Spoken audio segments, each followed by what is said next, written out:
Benvenuti a tutti. Welcome everyone to the 12th annual Amici di Bologna Symposium and Celebration. This year we're also particularly excited to be celebrating the 65th anniversary of SAIS Europe. And for those of you who don't know me, I'm Madeline McCartney, or Maddie. I'm from the class of Bologna of 2015. And I am one of the co-chairs of today's event, along with Tom Tesluk. And although we are, of course, we're looking forward to hosting everybody in person in New York City today, we're just extremely happy and grateful to be able to provide the opportunity to still come together safely and enjoy both our symposium, which I know is going to be great, and followed by our cocktail hour, because of course a Bologna event is not complete without an aperitivo. So I think it's going to be a really great program. I'd like to start off just by thanking SAIS Europe Director Mike Plummer and the entire team in Bologna for all of the support in helping to navigate how best to put on this event, especially in the year 2020, as we're taking on the challenges related to technology and getting everyone connected. The entire team in Bologna has really been a huge support and given so much of their time and effort. So thank you to all of them. I'd also like to welcome all of the members of the SAIS Europe Advisory Council who are joining us today, as well as the members of the Amici di Bologna Steering Committee, who also put in a lot of work to make, hopefully, today a success. And just a few fun facts about who's joining today. We have people in over 35 or about 35 countries logging on, which is really exciting, and a testament, of course, to the Bologna bond. So, and that includes current students and recent alumni too. So welcome to everybody. As many of you know, the Amici di Bologna is an association of SAIS Europe alumni. And our main goals are to support SAIS Europe and also to help maintain the ties between Bolognese of different years. As we've all spoken to in the past, the experience of studying in Bologna at SAIS Europe is really a unique and special one, and it creates a very formative bond. And so Amici's mission really is to maintain and strengthen those bonds between all of us. And we like to do it by engaging people both on the intellectual level in our annual event, as well as on the social level. So it's exciting that we can do it virtually.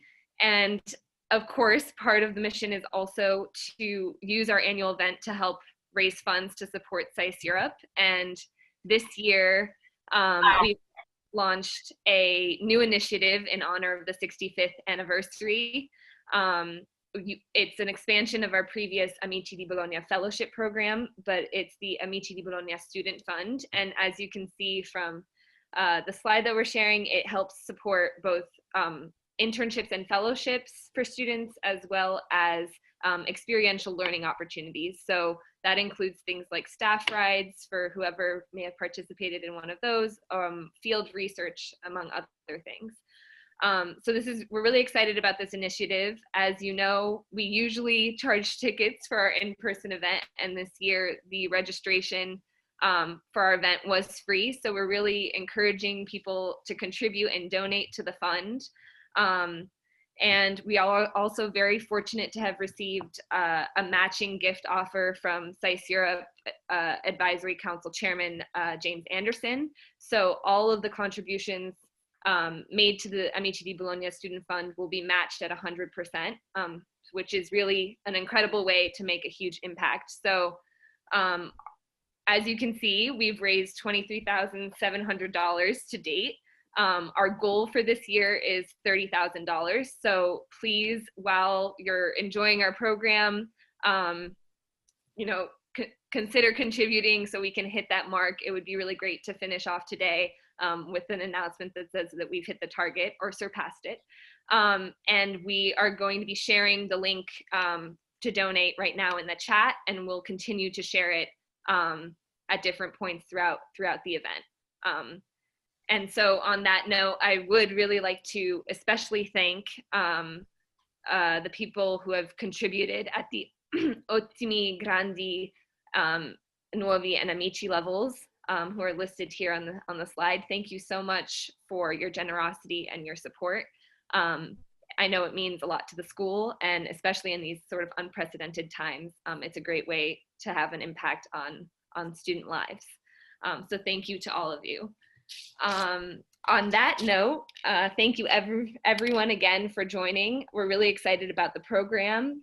And first, we'd like to start with a video update from Dean Cohen, who's going to give us a little bit of information on how things are going at SAIS. And then I will be back to continue into the symposium. So thank you all for being here, and enjoy.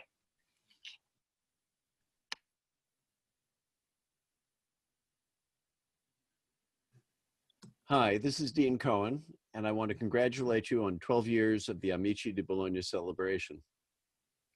I want to express particular thanks to co-chairs Madeline McCartney and Tom Teslick, and recognize all of you on the success of the 65th anniversary celebrations.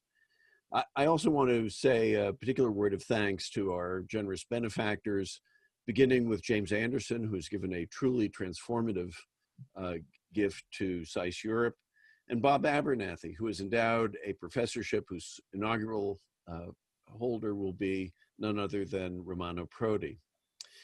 I'm going to be giving a longer speech about the state of the school later on in the semester, but let me offer you a few highlights right now.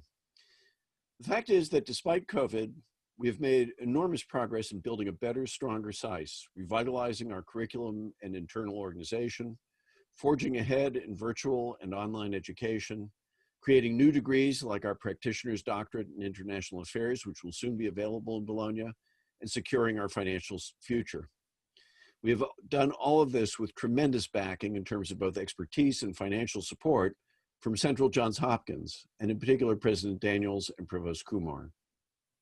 SAIS Europe has had, of course, a special role in all this, and I want to acknowledge the successes of Director Plummer and Bologna faculty and staff, who have really accomplished quite remarkable things.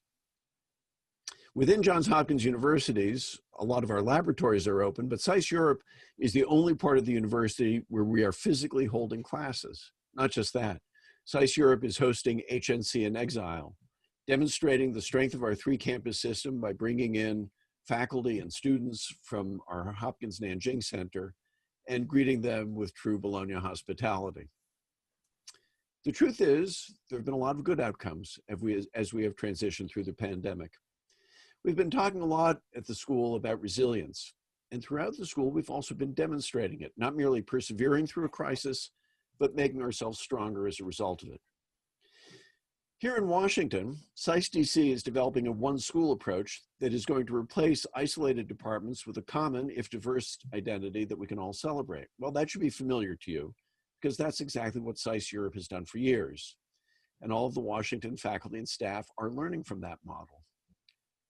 SAIS has a tremendous future before it.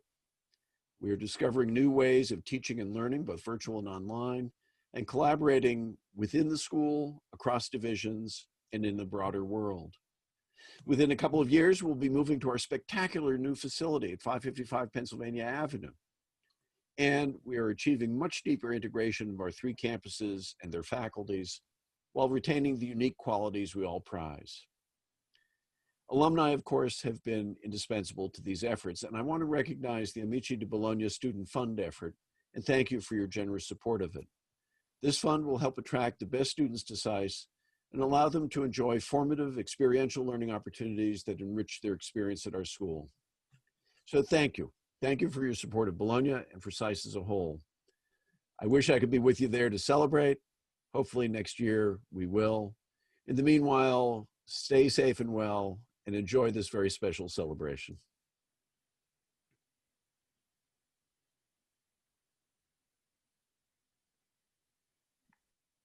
Great. A big thank you to Dean Cohen for sending in that update. I know we've been all trying to keep tabs on how things are going with the school. As we get through 2020. And I especially appreciated the virtual background. I know we all wish we were in Bologna right now, so that was wonderful.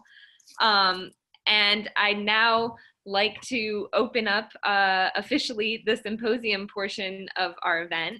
I know we're all really looking forward to it. A very timely topic of the future of US foreign policy as we head into the November elections in the United States. And I'd first like to extend a very warm welcome to, and many thanks to both former Secretary of State Madeleine Albright and Professor Christopher Hill for joining today's conversation as our guest speakers. And it's my honor to introduce Sir Michael Lee, who will be moderating our discussion today. Michael is a former Director General at the European Commission, where he was in charge of enlargement negotiations. He currently serves as the Academic Director of the Master of Arts in European Public Policy at SAIS Europe, and he is a Senior Fellow of the Bruegel Institute in Brussels. So on behalf of all of the Amici di Bologna Steering Committee and everyone joining today, thank you so much to all of our participants. We're really looking forward to this. And without further ado, I will hand over the microphone to Michael. Thank you very much, Maddie. And thanks to Mike for inviting me to moderate this session this afternoon, which I think is going to be very timely and interesting. We have a panel who could not be better qualified to look at the impact of the US elections on US foreign policy. And I think as SAIS is a transatlantic institution par excellence, we'll have a certain focus on how the elections may affect transatlantic relations, and with Chris in the UK and as a major expert on British foreign policy, also looking at possible future relations between the UK and the United States. To look at these questions, we have Secretary Albright. Just a few words of introduction, although none really are necessary, who is a professor, author, diplomat, and businesswoman, who in 1997 was named the first female Secretary of State, the highest ranking woman in the history of the US government at that time. Earlier, Dr. Albright served as permanent representative to the UN and was a member of the President's cabinet. She's a professor in the practice of diplomacy at Georgetown University and chair of Albright Stonebridge Group, a global strategy firm, and of Albright Capital Management. She chairs the National Democratic Institute and is president of the Truman Scholarship Foundation and a member of the US Defense Department's Defense Policy Board. In 2012, she was chosen by President Obama to receive the nation's highest civilian honor, the Presidential Medal of Freedom, in recognition of her contributions to international peace and democracy. Dr. Albright is a 7 times New York Times best-selling author, and her most recent book, Hell and Other Destinations, was published in April 2020.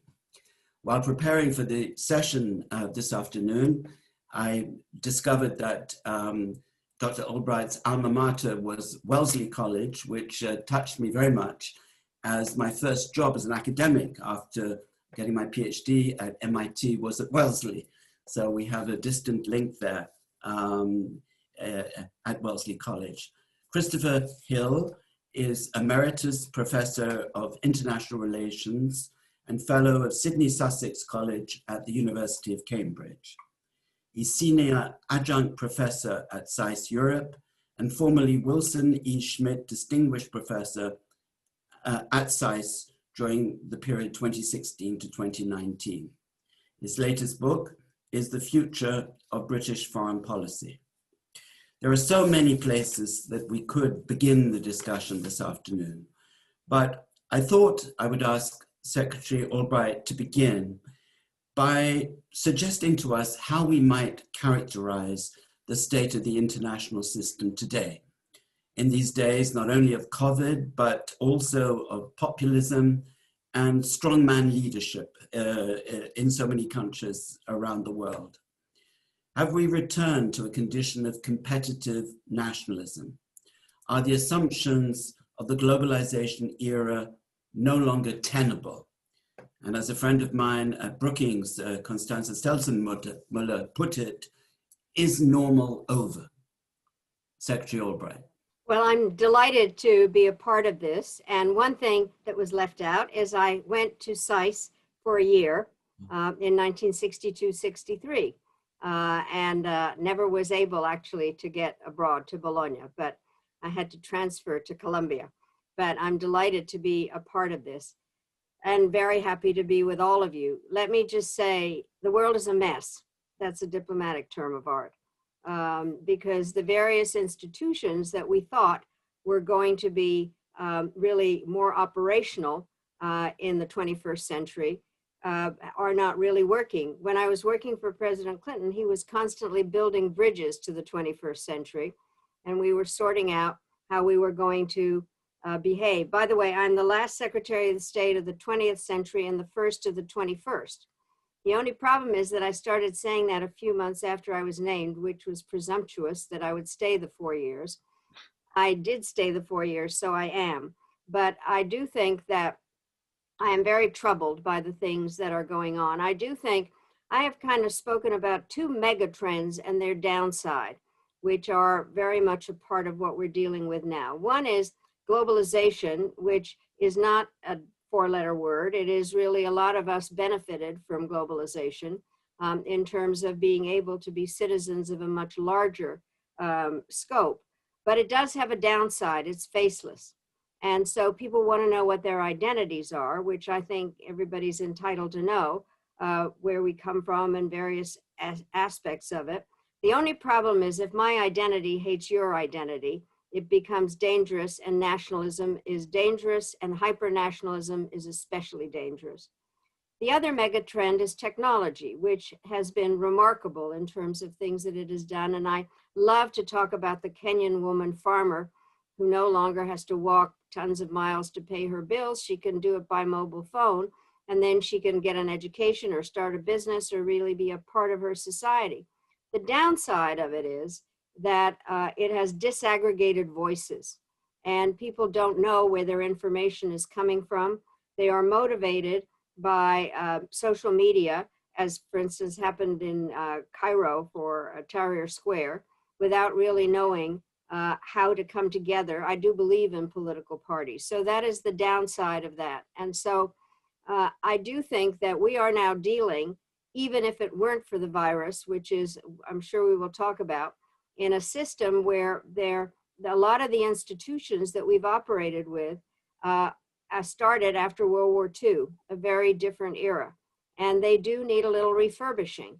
And I think that we should talk about that. So this is, I go back to the world as a mess. And it really requires, and I have to say, the kind of students that go to the schools that look at what national security is, how diplomacy works, and how various other aspects of the curriculum fit together. So cheers to the people that are listening to this. Thanks very much for starting us off. I'd just like to say to the Amici that you are very welcome to ask questions at any stage, and I will filter them into the dialogue. If for that you use the Q&A function, please. Chris, how do things look from the UK? Is the British government today a proponent of globalization, a proponent of neoliberalism? Is it more interventionist? What do you see as the main way to characterize the current state of the international system viewed from the UK? Well, first of all, Michael, thank you very much for the invitation, and hello to all the Amici. It's a pleasure and a privilege to be part of you, and also, of course, an honor to be on a panel with Secretary Albright and you, Michael. To answer your question, I'm going to try to avoid too parochial a British point of view, and certainly I can't speak for the current government, with which I must admit I don't have a huge amount of sympathy. But I would like to comment on the general issue, first of all, of where we are in the world. I think Dr. Albright's comments are very well taken. But if we add a little bit of historical perspective, I think we can think that the current situation is not good, but it's not absolutely desperate. A lot of it is about our expectations. If we think back to the 20th century, I can't think that there are many decades in that century which we might have preferred to live in terms of the state of international order. I mean, it's true that the 1990s, when Secretary Albright served, was perhaps the exception to the rule. That was a time of great optimism, post-Cold War, post-apartheid, enlargement of the EU, and so on. And in a way, we're suffering now from tremendous disappointment that some of those hopes have not been fulfilled. But the world is still not quite, despite the pandemic, if we can just bracket that out for a moment, it's not teetering on the edge of falling back into the kind of desperate anarchy that we saw at the end of the 1930s, or the permafrost of the Cold War. I don't want to underestimate the difficulties. Obviously, they're extremely severe, and there are extraordinarily dangerous potential problems right on our horizon. But I think if we look at the two things that were seen as sources of hope in the 1990s, and one of them, Secretary Albright has mentioned, globalization, and the other would be multilateralism. We tend to think, because of the era of populism in which we live, that protectionism and strong men governments and all the rest of it, that they've disappeared completely. I don't think they have. I mean, one could argue that the international economy has been adjusted because of the protectionist reaction, but and the pandemic, of course, has got in the way. But the technology factors, which Madam Albright suggested are still there, are extremely important, and they will continue to drive lots of aspects of globalization. Even multilateralism, which President Trump has been so scornful of, and in many ways Mr. Putin has thumbed his nose at. It's still there in the sense that the international organizations stagger on. Diplomacy as an institution of the system is still extremely important. International law has never been quite what we all hope it would be, but it's still a very important way in which human beings organize their relations. I mean, international relations is basically about our attempt to structure relations between ourselves and those who we conceive of as foreigners, and try to reduce the element of difference and competition between us in order to provide some order. And I still think that there is, the world in many ways has made considerable progress when I look back over the last 150 years. So that's my kind of broad answer. On the particular question of the UK, I mean, we're obviously going through a tremendous period of transition. We have left the European Union. We have got to find a new place for ourselves in the world. We have eschewed, inevitably because of globalization, pure isolation. We've come up with something called Global Britain, which nobody can really put any content into. We have not got very many theoretical options in terms of our roles. And my own view, as you well know, Michael, is that to some extent Britain is doomed to continue to have important relations with its geographical neighbors in Europe. The only issue is on what terms we have those relations. We can't cut ourselves off and float off into the Atlantic, let alone into the Asia Pacific, as some of the enthusiasts in the present administration appear to believe. So that's perhaps too long an answer to your question, but that's broadly where I'm coming from. Thanks very much, Chris. Maybe we'll come back to the UK a little bit later, but could I ask Secretary Albright on the subject of multilateralism, whether you think that a democratic administration would not give greater importance to multilateral institutions that have suffered so much in recent years. Joe Biden has said that he'll commit the US to the Paris Agreement, but looking across WTO, IMF, World Bank, WHO, OSCE, NATO, and so on, are these bodies relics of the high period of the Cold War and the post-Cold War, or do they have a future as important tools and frameworks for US foreign policy? Well, Americans don't like the word multilateralism. It has too many syllables and it ends in an ism. And I'd like to define it as partnership. And that is where I see that America should be headed and where it has been before. We need to be engaged in the world and not kind of dismiss it the way it has been dismissed at the moment, or described ourselves as if we were victims of the system. That is ridiculous. And I do think that the issues that are out there, really, you don't have to be a stable genius to figure out that you need to have partnerships to deal with climate change, pandemics, nuclear proliferation, the various issues that are out there. And we are at a crucial time in the United States at the moment where these elections are frankly the most important ever held. And the truth is, we always say that, but this time it really is true. And there is a marked difference between the way that the Trump administration has seen us as absent, you know, as I said, as being victims of a system, whereas Joe Biden is kind of the epitome of somebody that understands the importance of partnerships. He was that way when he was chairman of the Foreign Relations Committee. I worked with him very closely on a variety of issues, particularly to deal with the Balkans, but he also has understood the importance of us being a part of the Paris Agreement. He was obviously also interested and involved in the JCPOA and a variety of an international and multi-regional organizations. I do think, however, that some of them do need a little refurbishing. I am a great advocate of the United Nations and spent some time there. I do think that some of the aspects of it need to be fixed. There is some sense, for instance, when I was there, we put the trusteeship council into sleeping beauty mode because there were no more trust territories. But I think now there's some discussion about having a peace building council, which I think would be very important, and kind of also looking at how the economic aspects of the UN work.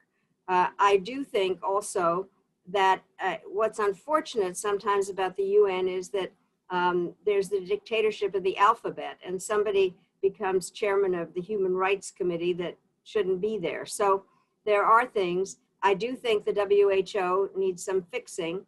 And part of the problem, and I can't resist saying this, is that when I was there, we were trying to get some changes, but we had not paid all our bills.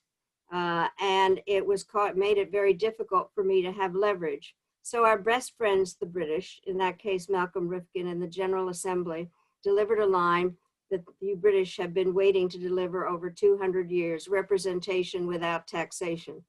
And so it is important for us, if we want to see changes at the UN, to be active participants and not do what has recently been done, again, is to say we're not going to pay our share that we're supposed to. So we do need to fix the organizations, and the United States needs to be a partner in them and not be, by the way, President Clinton is the first one that said indispensable nation, and nothing about that says alone. And besides, I'm actually known as multilateral Madeline. Thanks very much, Secretary Albright. Chris, can I ask you whether you feel there is still a solid basis in values, as it were, for support of the kind of partnership that Secretary Albright was just mentioning? We have a question from one of the Amici regarding the UK and its commitment to international law. The fact that the British government seems ready to break a treaty. Do you think we can say that there is still sufficient commitment to the principles underlying partnerships, multilateralism, to give them a future?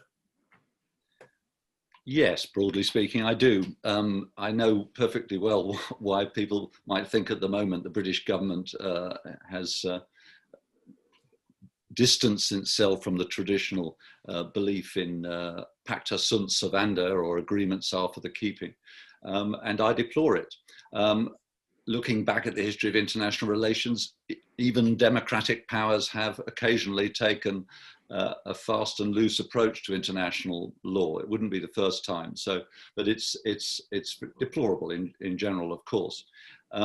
it's generally very difficult in international relations, as the practitioners know. I'm a mere academic, but it's extremely difficult to square one's commitment to what Arnold Wolff has called the milieu goals, the long-term goals which involve building an international order, and the particular goals of national interest of the time. It's not just that it's national interest versus anything else, because one could argue that it is in our national interest to have a climate agreement and to have a functioning United Nations and so on.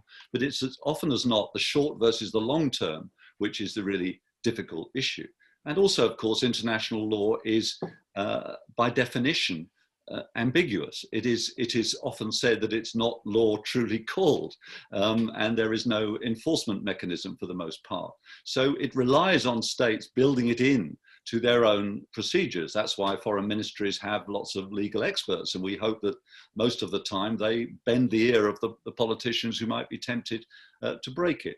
But it's very difficult to imagine that much of the normal business of international relations, which is not generally crossing borders and attacking people and assassinating others and so on, much of that normal business depends on the assumption that agreements will be kept, that there are certain common values, even bringing together non-democracies with democracies, let alone democracies. I mean, I know that you're quite interested in this idea of a league of democracies or an alliance of democracies, concert of democracies.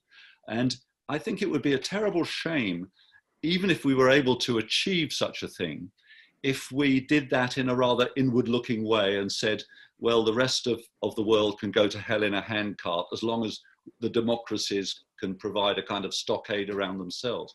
The international system simply doesn't work like that. And so we have to try to bring in those countries which at present seem to not share the kind of basic values that we have. And of course, there are differences between democracies.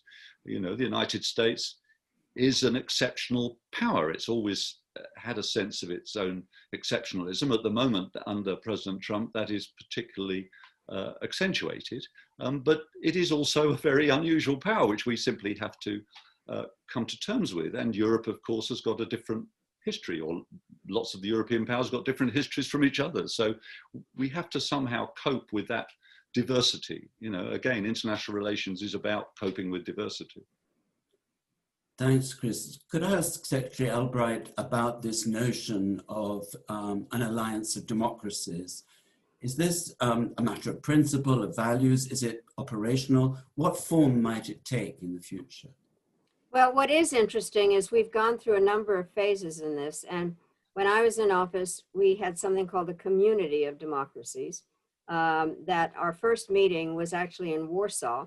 And what was interesting, Bronislaw Geremek, who was the foreign minister at the time, said and we signed something called the Warsaw Pact, because he wanted the Warsaw aspect in terms of democracy, because he wanted the adjective Warsaw with something other than the Warsaw Pact. So we did it on purpose. The question, and it goes very much to what Professor Hill was saying, which is we couldn't figure out which countries could be members of the Community of Democracies.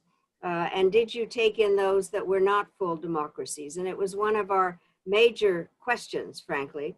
And we did have some mixture.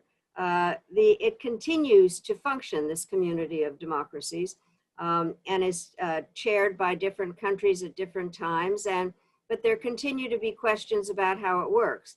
What is interesting is that there is now a movement to enlarge it or do something different with it. And Vice President Biden has talked about a summit of democracies. And so I think that there is this sense that democracies can help each other in terms of developing what best practices are and how there are things that we can cooperate on, being basically things to do with value systems, how governments operate, what is the responsibility vis-a-vis kind of what we call the social contract of what is it that the governments are supposed to deliver and the citizens are supposed to deliver. And there is this desire to get this group together and enlarge it, but it is not, just frankly, not without its problems. And there are questions. And so And one of the things, I am chairman of the board of an organization called the National Democratic Institute, which actually had its genesis at Westminster Parliament when President Reagan spoke there and said that democracies were not real good about explaining themselves vis-a-vis communism. So he came back to the United States and he started the Endowment for Democracy, which has 4 institutes to it: Democrats and Republicans, business and labor, the warp and woof of societies. And so you can't impose democracy, that's an oxymoron. But the bottom line is there are ways to be supportive of various democracies. And so we are still doing that. But at the moment, it is not easy given our own example. So I think there are a lot of issues about democracy and either leagues or alliances or communities. Are they worth it? And what do we do with countries that are definitely different? And do you just leave them out? So that's the problem. And this is very much about projecting democracy onto others. But as you just hinted yourself, we may have some issues at home in our various countries. And there's been a lot of commentary recently to the effect that democracy itself may be in danger, even in some countries that are long established democracies. Do you think this talk is exaggerated and that we do have fundamental resilience? Or do you think that democracy itself might be in danger in various societies? Professor Hill, I think you wanted to say something. Chris, sorry. Oh, well, just briefly, yes. I mean, there has been a flurry of books about the end of democracy, as if, you know, we are looking over the precipice at this very moment. I entirely agree that there's an important difference between promoting democracy through emulation, soft power, in other words, and democratization, which actually was the very painful experience we went through in Iraq and Afghanistan, still are in some respects.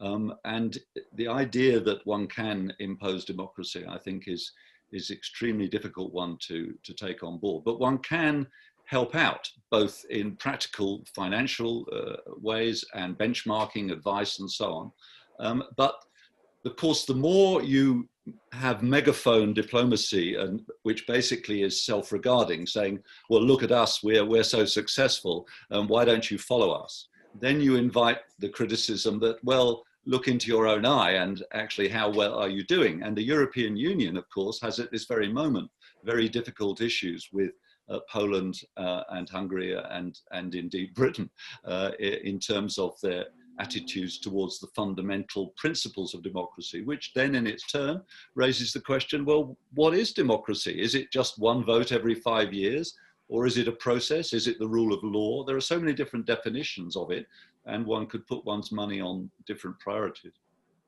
Did you want to come back on that? Sorry. Please.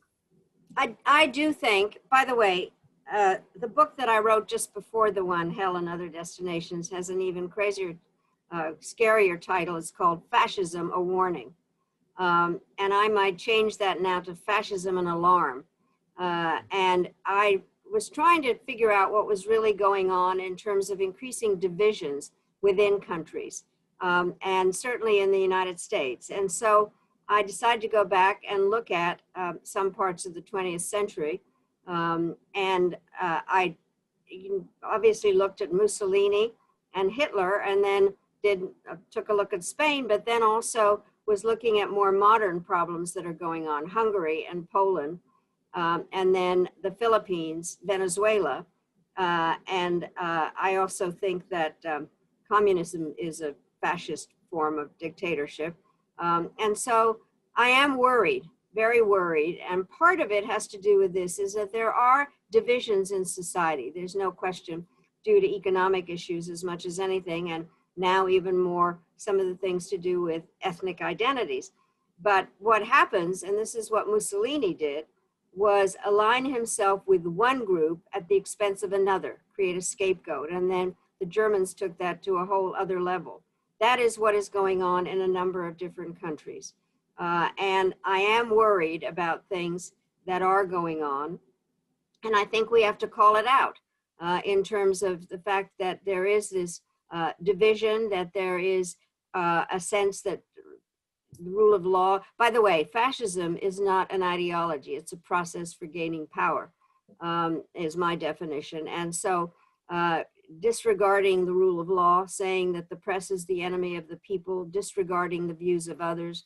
So I think that there's more and more going on, and that there is an undermining of democracy. And in the 80s, I can't tell you how much time I actually spent with Viktor Orban, who was everybody's favorite dissident. Soros funded his education at Oxford. And I do think that there are real questions as to what is it out there now that gives support to this kind of mega leader who creates oxymoron words like illiberal democracy. So I think there's a lot going on now that we don't fully understand, that has to be mitigated in some way because it is dangerous. And so, as I said, I would start talking more about alarms rather than just warnings. You know, thank you. We've been struggling with this in the European Union for some years now. And in fact, SAIS students in my classes over the last couple of years, when asked how to tackle this, they said the only instrument that they thought could be really effective with, say, Poland or Hungary is money. And that the processes we've started until now have no teeth. And the general expectation before COVID was that in the coming 7-year budget period of the EU, a fairly strong link would be made between respect of the rule of law and budgetary allocations. But unfortunately, because of the immediacy of the COVID crisis and the desire of the German presidency, one can understand perfectly well, to reach a budget agreement so that the funds can start reaching quickly the people who are suffering from the epidemic, this has been now watered down to a terrific degree. And it doesn't look as if the EU is really ready now to stand up to those who are abusing the rule of law by strict financial conditionality. So we have to look for other instruments. I've just received a question from one of the Amici about other threats to democracy, impunity for extremist groups, the question raised. And clearly there was some thought about the debate last week and about reference to some of these extreme rightist groups, which were not condemned, at least by the president in the course of the debate. And in a way, before we have credibility, I think, in trying to persuade partners around the world to reinforce democracy, we maybe, as you said, Secretary White, need to give the example ourselves. And maybe we're not quite there. But do you have confidence in the resilience of our systems? Do you feel that in the end, the question of checks and balances, the strength of society rather than the political system are such that in long-established democracies, we can be confident that we will come through this? Or do you see more fundamental challenges to our system? I have described myself, I was asked to describe myself in 6 words.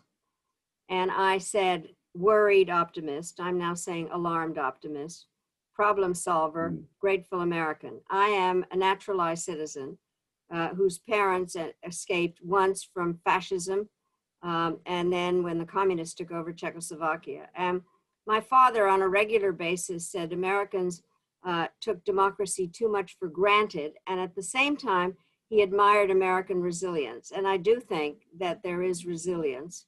And I am going to come down on the side of the resilience and make clear that that is what Americans have to do. But the bottom line is the fact that there has been no condemnation of these groups by the Trump administration is very worrisome.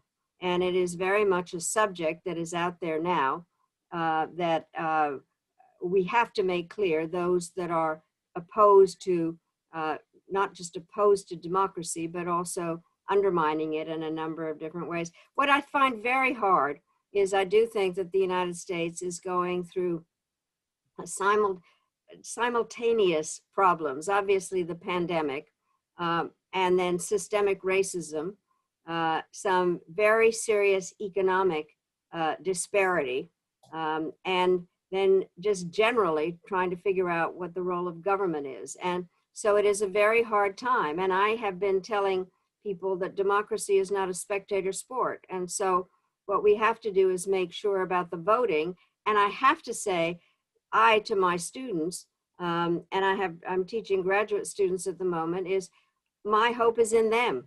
I really do think that there is a spirit of community and of desire to do something. And I want to make sure, by the way, no book or speech is ever written that doesn't quote Robert Frost. So one that I have is, the older I am, the younger are my teachers. And so I feel that way about this group of students who really have an experience and know how to use technology for good. Chris. Can I add to that? I share the optimism about the young. I mean, we shouldn't perhaps flatter our audience too much, but my experience teaching students at Bologna and in Cambridge is that the current generation is very concerned about the world in which they live in, and they are much more politically aware than the generation of about 20, 25 years ago. I don't blame students of 25 years ago, because they were worried about getting a job. When I was young, there were always jobs to be had. One didn't think about it very much. But around the globalization era, people naturally felt they'd better get into the city of London or into Wall Street or something. And that's still a factor. People have to make a living. But now the current generation, I think, and not just after Black Lives Matter movement, but over the last 4 or 5 years, I think has become much more alerted to the state of the world. Perhaps it's because we teach in that particular area. But at the same time, there clearly are some very worrying developments. I mean, we could say that it's not just a question of United States politics, but of a populist move much more widely. That said, looking at the outside at the United States, it is extremely worrying, the level of hatred and certainty that one sees in more than tiny minority groups. That has always been a characteristic of the fanatic extremes, but it seems to have widened, and that the middle has got squeezed so seriously. I mean, I was a student in the 60s with watching the riots at Watts and all the rest of it. That was a bad time too, but things have become really rather serious again. And if President Trump is to win and leave on one side his illness, we hope he gets better and so on, but if he wins, this is not going to get easier. It's because, apart from anything else, what happens in the United States sends a big signal elsewhere, as we've seen with the behavior of Matteo Salvini in Italy and Marine Le Pen and so on.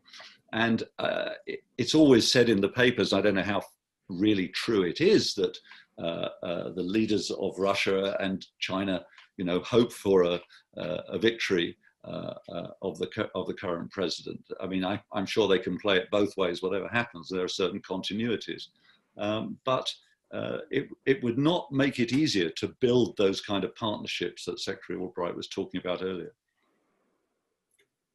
One of the questions we've had from one of the Amici is looking at a particular aspect of the problems we've been seeing on both sides of the Atlantic, namely the policy towards refugees. I mean, the United States is by excellence a country built on immigration, and the European Union is based on the notion of free movement. And yet you do have governments and political parties now scapegoating refugees as the origin of many problems, which in fact are not directly related to that. Could I ask Secretary Albright if she thinks, in the event of a new democratic administration taking office, the policy towards refugees would be reviewed? I do think that it would be changed. First of all, there's something that just happened with the Trump administration. They have even lowered the number now to the people that can come to the United States to the lowest number ever, frankly. I do think that every country does have a sovereign right to have a policy about whom they accept.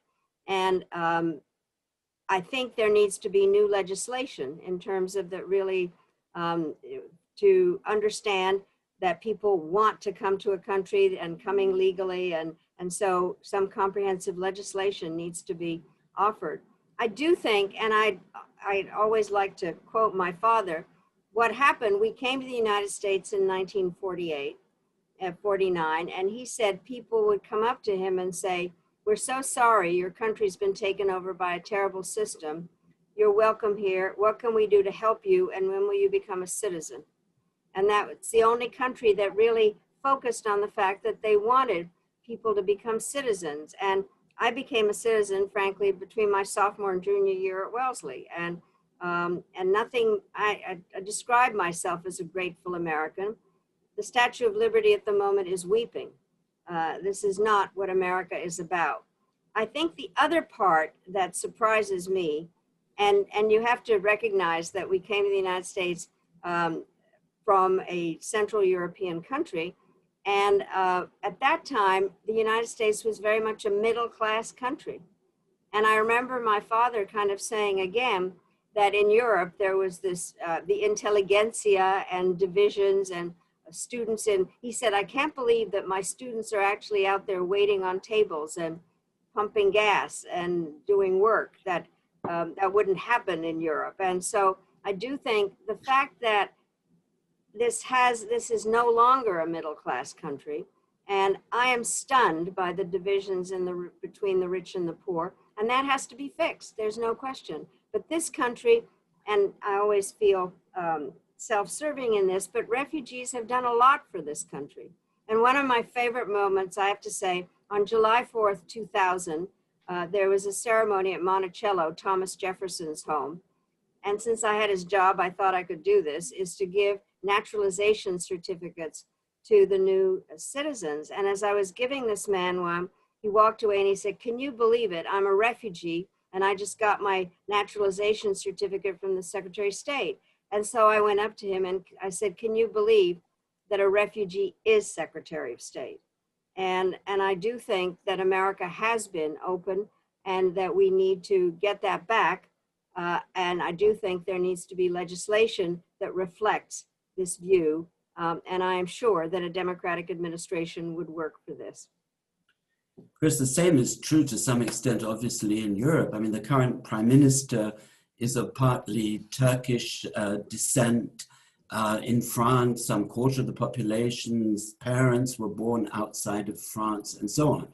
And yet there is this myth of refugees and economic migrants being behind many of the problems facing society today. COVID, in a way, has made that argument more difficult because it's not really the case that this problem is fundamentally one linked to migration. It's hard to make that argument. And some of the populists in Europe have gone rather quiet lately. Also, the fact that within the European Union, some of the borders were closed in order to prevent the spread, in a way stole the clothes away from some of the populists. But do you think that this issue is also a divisive and difficult one in Britain and in Europe? Yes, I do, except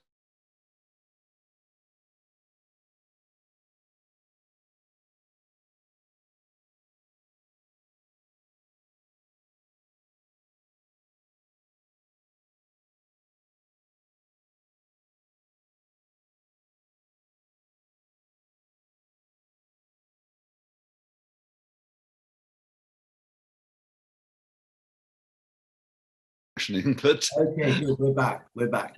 Can we try again? Yes. Just to say that migration was a key factor in the Brexit vote, but it then started to become less important. And during, of course, COVID, people started to become very much aware of the contribution of migrants to the National Health Service and the disproportionate number of deaths of the minority populations serving in health and the other caring professions and transport and so on. It's true that recently with the summer crossings of the Channel, there has been another burst of anti-migration feeling. But I think that Europe and indeed all the rich countries have a very structural problem here, because the distinction between refugees and economic migrants has become blurred. Probably international law on asylum needs to be refurbished in some ways. It's not just anymore about fleeing oppression, although that's obviously extremely important. It's also fleeing war and failed states, of which there are quite a few. But beyond even that, of course, there are large numbers of just very poor people who see no future in their own countries, even when in Africa things are indeed starting to pick up. But it's going to take many years before the infrastructure turns them into North Carolina or Kent. They're not going to be like that for a long, long time. And therefore the pressure, the push to come to richer countries to seek a better life is inevitable. And this is a very deeply difficult structural problem. I would say it's at the moment, the most important structural problem that Europe faces, because it interacts with the tension between what we call communitarianism and multiculturalism within European states. In other words, those people who believe that the majority has the right to impose a particular way of life, and those who think that each minority has the right to a greater degree of freedom and therefore to reduce the things that people have in common. And these are genuinely difficult dilemmas which the European countries actually wrestle with in very different ways. The French take a very different view from the British or the Swedes and so on. And just going back to Poland and Hungary, and of course both Secretary Albright and you, Michael, know a great deal more about this than I, but it seems to me perfectly normal in some ways that countries which escaped the Soviet Empire should have a period in which they have a kind of nationalist reaction and are trying to recover their own sense of their history and the memory of what it is to be a Pole or a Serb or whatever. The trouble is that has severe consequences often for the minorities which globalization has brought to their countries and to the rule of law which they have entered into through the European Union. Whether actually using compellence instruments like punishment through finance or sanctions of other kind is the best way to encourage them out of that set of attitudes, I think is rather questionable. And we don't seem able to muster a consensus in favor of that anyway.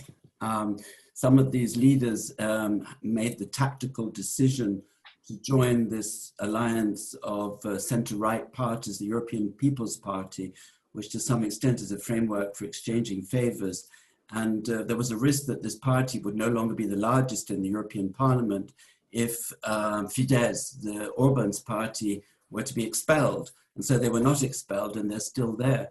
The world is so complex. There's so many cross-cutting issues and concerns that it's very hard to muster a single coherent policy in dealing with these challenges. But we perhaps... I was just reading, if I might, that the Commissioner for the Rule of Law had said, in fact, that Poland and Hungary should lose the money. But I don't know where that's going within the system, but. Well, alas, I mean, the idea was not so much that they would lose the money as such, but that in the future, the allocations would be linked to the proper implementation of it, the fight against corruption, yeah. The rule of law, and so on. But alas, even that now has been watered down considerably, and we don't seem to be there yet. Yeah. The debate's not over, and perhaps we'll come back to it. But there's a strong feeling that this is the only instrument that really could make a difference. Yeah. It's very hard to, the Germans as the presidency are trying to find a compromise right now, but it's proving very, very difficult. Could I broaden out this issue? Because we've been talking about issues that are problems on both sides of the Atlantic. But what about transatlantic relations themselves? This is something that used to be taken for granted as a value. There are NGOs, there are organizations dedicated to strengthening transatlantic relations. We've had ambitious scholarship programs, Marshall Memorial Fellowships, and others intended to build links across the Atlantic. But when one looks back, I think that the administration in which you served, Secretary Albright, was probably the last whose leader, the president, was very strongly committed in personal terms to transatlantic relations and had lived in Europe and felt strong identification with Europe. Even under Obama, we had the famous tilt towards Asia. Now, were there to be a change of administration, do you think that Europe would again figure more prominently in America's view of the world, or is this part of the normal that seems to be over? You may be surprised at my answer here. Partially, I consider myself as the epitome of the Euro-Atlantic relationship. Having been born in Czechoslovakia and then becoming a naturalized citizen, and I have had some of the more complex discussions with members of the EU, whether in New York or later as secretary. And I have decided that to some extent we have romanticized this relationship. That after World War II, Europe was like a sick child that was willing to take whatever medicine we were offering. Then Europe became a teenager and said, where's my allowance? And we never really developed an adult relationship. And there's a lot that one could talk about. On the issue that you're talking about on Obama, and by the way, because of my background and because I'm the one that worked on expanding NATO and a variety of things, I am the one that gets the phone calls from European leaders saying, what is President Obama doing? We have been abandoned here. And I said, no, you used to be part of the problem. You are now part of the solution. And by the way, the United States is not monogamous. We are both an Atlantic and a Pacific power. And what President Obama was working on was the idea that we should, with the Europeans, because of our similar value systems, be able to work in other parts of the world. But instead, I think the Europeans, according to the phone calls I got, felt abandoned. Now they are legitimately insulted. And I do think that what we're going to see is a US leader that understands the importance of the partnership, will have some humility in terms of explaining that we need to have an adult relationship and then figure out how we can operate together again. Do you think that adult relationship might again focus on an ambitious partnership of the sort that was tried under the Obama administration? Do you think that might come back onto the... I think some of it definitely would. I think that there are a lot of issues that are economic and also philosophical in a number of different ways, but it takes work and some understanding of what the issues are. And I do think that a Biden administration, he himself and others would understand this pull about the importance of partnerships, but at the same time, some respect for the identity issues, a more kind of sophisticated approach to what is going on in countries. And by the way, Professor Hill, I think in terms of people remember their history, and I did a survey of all of Europe in '91 when the Soviet Union had fallen apart. And I'll never forget this. One question that we had was, do you think a piece of your country is in the neighboring country? 80% Hungarians thought that a piece of their country was in the other country. And so what happened was Orban is working off of that kind of anger over the fact of always with Romania, some with Slovakia, some with Croatia, and wants to have the Hungarian part of the Austro-Hungarian Empire back. Well, this is particularly tragic given what happened to your country of origin, of course, in 1938-39, and the Versailles settlement had created just those problems. And the European Union was precisely intended, at least one of its main purposes, was to make sure that those differences could be resolved peacefully among countries which shared values. And of course, we see that enlargement, which was intended to expand that idea beyond the great Franco-German reconciliation, has not yet managed to do it with Hungary and Romania. But at the same time, there are not the shooting wars we see in Nagorno-Karabakh just at the moment, and God willing that will stay the same. If I just can pick up, Michael, on that point about transatlantic relations. I mean, Europeans and Americans are so interconnected culturally and historically that, there is not going to be a terrible caesura. And of course, Europeans have had a powerful interest in Americans' paying a large amount of money for their defense and so on over the years. And all my career, I've heard people saying that NATO is on its last legs, and it never seems to be. It's very difficult actually to kill off an international institution, as we saw with the West European Union, which went long beyond its sell-by date, as it were. But the fact remains still that there is an asymmetry. You know, the United States is a superpower with massive nuclear throw weight. The European Union is not, and not likely to be, despite people having predicted it for years. And the United States itself is also ambivalent about European integration. You know, it in general has wanted Britain to be a member of the European Union so that it could pull a few levers within it to stop the Franco-German locomotive going too quickly in a particular direction. Don't think that was going to happen anyway. But it's wanted to promote European integration, but as soon as it looked as if that integration was actually going to produce a separate serious defense entity, the United States, as Secretary Albright remembers very well, protested. Secretary Albright is very famous for her 3 Ds of objecting to what happened at the San Malo summit in 1998. So, you know, there is a natural kind of elasticity that when the elastic gets pulled a bit too far, both sides have different motives for wanting to bring the relationship back together. In the 10 minutes or so that remain to us, let's move on to some other parts of the world and think, for example, about Asia more generally. A trade war with China morphing into generally more hostile relations has been almost a hallmark of the present administration. There are risks. We've seen the situation in Hong Kong, even recently tensions mounting over Taiwan, speculation that the Chinese might be tempted to take advantage of the United States being distracted by other issues to make a move in that area, and so on. Is a kind of quasi-Cold War with China inevitable? Or is this something that this present administration has chosen to emphasize, Secretary Albright?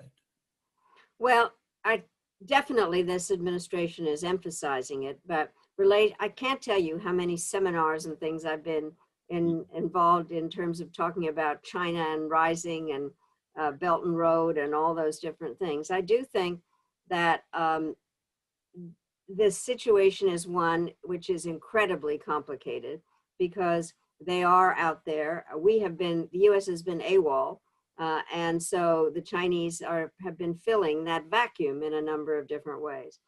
I think that what is the element of statecraft is to be able to find the areas where we will cooperate with the Chinese, which we have to do on issues like climate change, for instance, or trying to sort out, and the pandemic has shown that we are all linked together. And then they're also to stand up to the things where we will compete. The kind of Chinese behavior in the South and East China Sea is very troubling. And so I think that there needs to be that kind of aspect of not having just yelling at each other and not getting anything done, but kind of trying to figure out how we operate with both. And by the way, I do think the Belt and Road, the Chinese must be getting very fat because the belt is getting larger and larger. And I do think some of the things that are happening now in Europe in terms of ports being bought or various parts of what the Chinese are doing, the question about technology and Huawei and the fact that we have different kind of sense about the laws of privacy. There are just an awful lot of things we need to talk about, which goes back to something we were talking about in Europe. I think the US and Europe needs to figure out how we're dealing with the Chinese issue in some way, because we need each other in terms of really understanding where the Chinese are coming from and what the threats are and where the possibilities are to do things together. With various local conflicts popping up, whether in the South China Sea or in the Eastern Mediterranean recently, or now Nagorno-Karabakh, there's a certain view that this reflects the end of Pax Americana, that it is to some extent the absence of the United States that has permitted conflicts which were contained for a very long period now to break out into the open. Do you share that view, Secretary Albright, and do you think there's anything that can be done about it and that a new administration might choose to do about it? Well, I have to say, it's kind of damned if you do, damned if you don't. That there had been a sense that, by the way, Americans don't want to run the world. It's very interesting. It's more somebody like me that loves foreign policy. I had to keep explaining to the American people that domestic and foreign policy go together.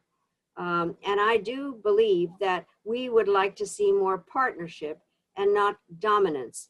But it is difficult because to sit and represent the US, you never quite know whether you should start the discussion or summarize the discussion or actually just be in the middle. And I think that people will have missed American, not bossiness, but kind of the involvement, the engagement of the United States. And that's what I would like to see, is to have engagement with countries that want to and do have similar values.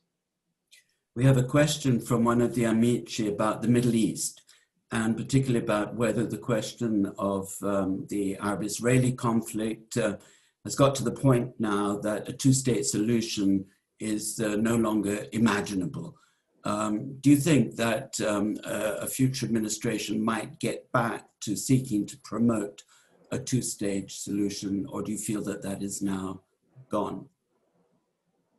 Well, I think that by the way, I've often said to American audiences, if they would they'd probably like to be invited to Camp David. I can tell you that after 2 weeks in the rain with the Israelis and Palestinians in the summer of 2000, I don't care if I ever go back. But I really do think that there has to be a two-state solution. But partially it can't work. I mean, the US is very good at kind of bridging proposals, but it needs a leadership both in Israel as well as among the Palestinians in order to be able to respond. And so that, I think, is the issue. I also do find interesting and actually positive the relationship of some of the, the Emirates and Bahrain in terms of having now a relationship with Israel, that there's an attempt to enlarge it with some other Muslim countries. And I think that's a good idea, but it can't be done at the expense of the Israelis and at the expense of the Palestinians, frankly. I work quite a bit on the Eastern Mediterranean and the crossover between energy and geopolitics. And ever since gas was discovered in the Eastern Med, offshore Israel and Cyprus in 2011, it's turned out to be more a source for conflict than a way of overcoming conflict. But there, once again, the fact that both sides have to some extent resorted to naval force. Even between allies, Greece and Turkey, this is something which carries the risk of escalation and that we've never seen before. There are those who would attribute this to the absence of the United States. Now, I'm not quite convinced by this, because for all those years when America was more engaged, we didn't find a solution to the Cyprus problem, and these problems were still there. But is it a fair comment, in your view, that the absence of a proactive American policy has, in a way, empowered medium and smaller countries to even resort to force in situations where they hesitated to do so before? Professor Hill, what do you think about that? I think that there is a certain inevitability in the United States no longer having this Pax Americana capacity. I actually doubt that it ever really existed, even at the height of American power. I mean, in the Cold War period, obviously there was a certain degree of, shall we say, ideological complacency that the two great superpowers had their spheres of influence, and they would engage with by proxies, and they would interfere occasionally, both of them, in the affairs of the countries within, internal affairs of the countries within their sphere.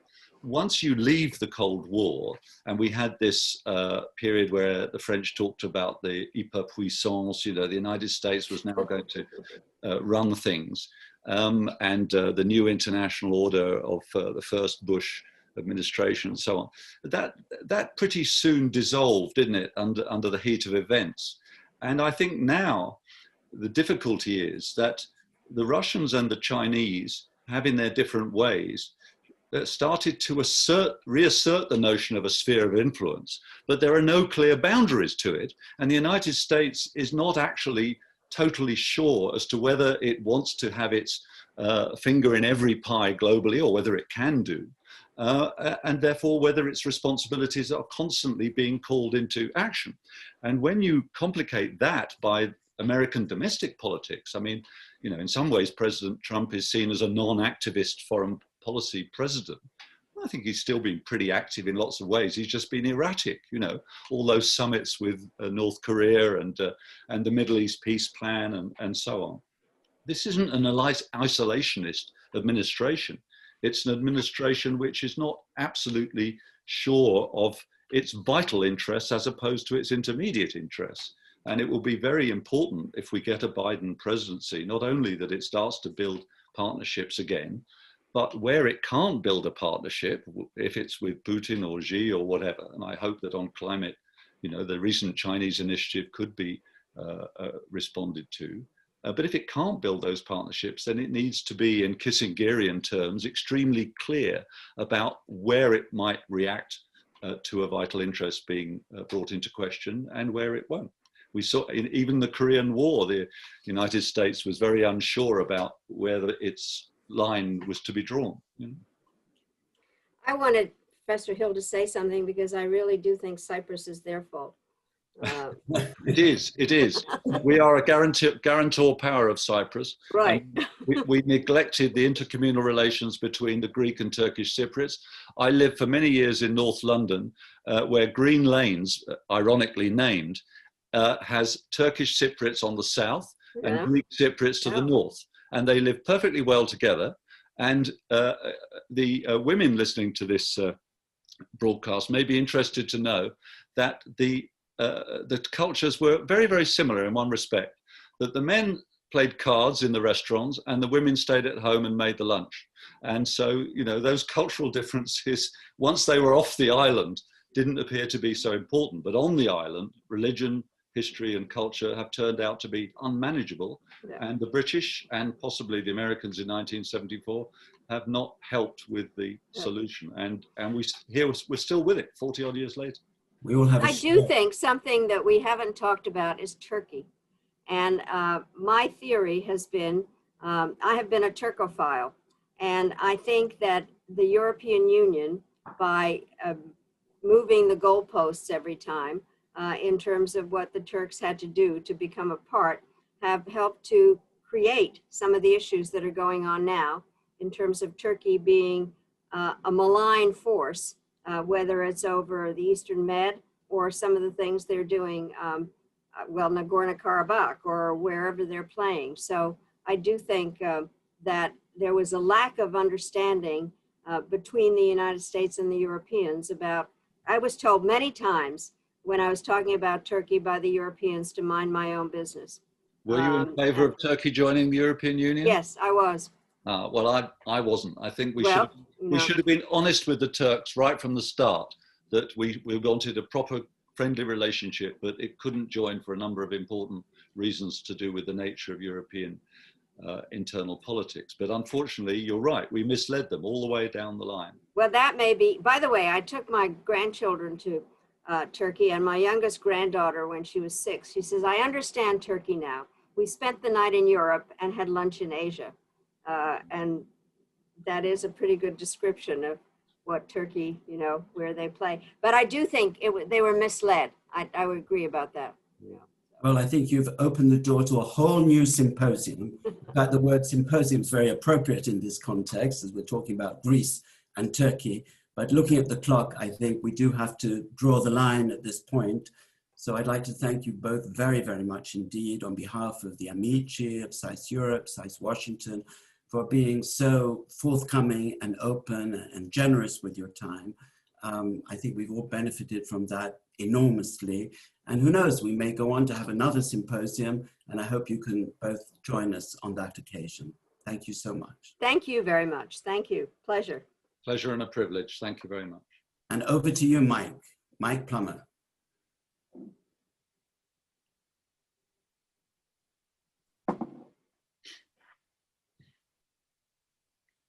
Okay. There he is.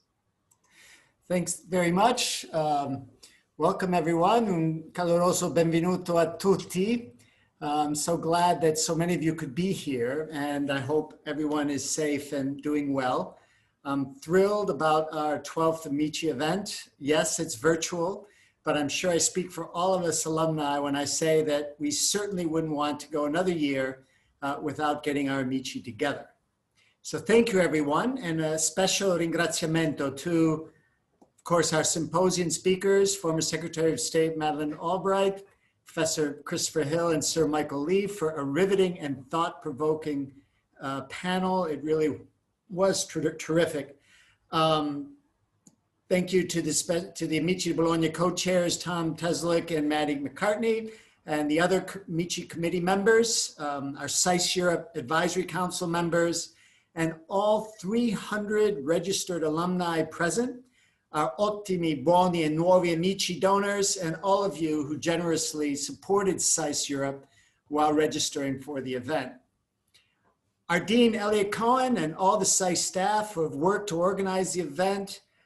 And of course, I'd like to offer special thanks to Giulio and Mary from the SAIS Cafe for offering a cocktail lesson later on this evening, or later on today, chez vous. Okay. I'm so glad and thankful to you all for the successful fundraising of this Amici event. Since the Amici of Bologna Fellowship was created in 2015, it's provided support to 19 students from 17 countries, some of whom are here tonight. Well, again, today for most of you.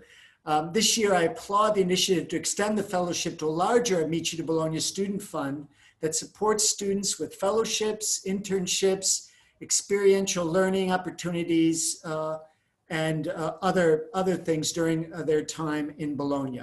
This is a great way to celebrate our 65th anniversary and take advantage of a unique matching opportunity provided by our alumnus and new advisory council chair, James Anderson, and more on that later. I know that you're all looking forward to the next part of the event, our virtual cocktail, and anyone who delays such fun for a big group of Bolognese does so at their peril. But these are still strange and uncertain times, and I'd like to spend a moment or two to update you about what's happening at SAIS Europe. This is an exciting time to be a Bolognese, and our big news is that, as Dean Cohen mentioned, we are open, and we're the only campus in the Johns Hopkins University to be so. That's a source of pride for faculty, staff, and students, but of course, very challenging. Students started to trickle in to Bologna sometime in early August and have now worked their way through boot camp, or what we sometimes also call preterm, as well as orientation, the fall semester course shopping period, and they're about to start the third week of the semester, as enthusiastic as ever despite masks and social distancing. Many were even stuck in a hotel room for 14 days to quarantine, but I haven't heard any complaints. We're all very impressed by their tenacity, dedication, and stiff upper lip. We're teaching through a hybrid platform, that is to say, in person and virtually. Faculty have underscored to me how happy they are to see students back in the classroom. This year, we have 164 SAIS Europe students, including 8 in our brand new Master of European Public Policy program, which I'll talk about in a minute. We're also hosting approximately 20 HNC and exile students that Dean Cohen referred to, as well as 15 DC and exile students. So that's a total of 199 students, approximately 90% of whom will be attending classes in person this semester, meaning it's a full house at Via Beniamino Andreatta, formerly Via Belmeloro, particularly given the need for social distancing. We have 37 countries represented, including Liberia, the Democratic Republic of the Congo, and Iran. We prepared all summer for the reopening, and safety has obviously been our #1 priority. To arrange for both in-person and virtual instruction, we've been investing in health security, soft and hard infrastructure for instruction, as well as special training for faculty on virtual teaching to make sure that the student experience will be the best that it can be. On the health side, we've taken all the required measures, including installing a thermoscanner at the entrance of the building, rearranging all the classrooms, library, cafe, and offices to be consistent with COVID-19 social distancing rules, and providing masks and hand sanitizers throughout the building. We have an agreement in place with our university physician working with local health authorities for testing of our community members for COVID-19 virus if someone develops symptoms. If anyone at some point tests positive, it would set in motion a clear protocol established by the Italian government, which frankly has been very effective, particularly recently in testing and contact tracing. In terms of faculty news, we just celebrated the retirement of the incomparable John Harper, who's been teaching at the Bologna Center for the past 4 decades and has taught many of us, including yours truly. Fortunately, he will continue to be on our faculty as an adjunct professor. In addition, we're losing Filippo today as he accepted a job with Goldman Sachs in London. In his absence, Professor Eric Jones has agreed to take over as director of the Master of Arts in Global Risk program. Our new Vera and Stefano Zamagni Associate Professor of Development Economics, Andrea Presbitero, whom we got from the International Monetary Fund, will begin teaching in the spring. He will also be given a talk in our seminar series on the 22nd of October, which will be virtual. So if you're interested, please tune in. Also, as Dean Cohen mentioned, we welcome this academic year our first Robert Abernethy Professor, Romano Prodi. Thanks to the generosity of Advisory Council member Bob Abernethy, we now have a new professorship at SAIS Europe focusing on developing democratic institutions and constitutional studies. Professor Prodi will be giving lectures throughout the academic year in Bologna, advising us on our new programs and offering input on events.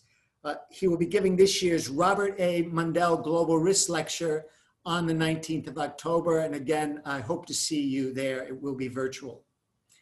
I should also mention that our new 1-year Master of European Public Policy was kicked off last month. Sir Michael Lee, the excellent moderator of our panel this evening, is the academic director of the program.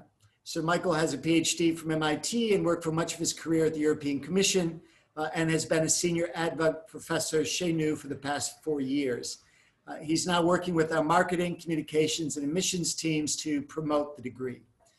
Input from Professor Prodi obviously will be useful in making this a successful program. On other news, I'm pleased to say that we're renting part of the building next door to the Bologna Center and are now beginning the restructuring process. Our goal is to open the space for next academic year, and it's a good thing too. We expect a large class next year, given the many deferrals requested due to the pandemic.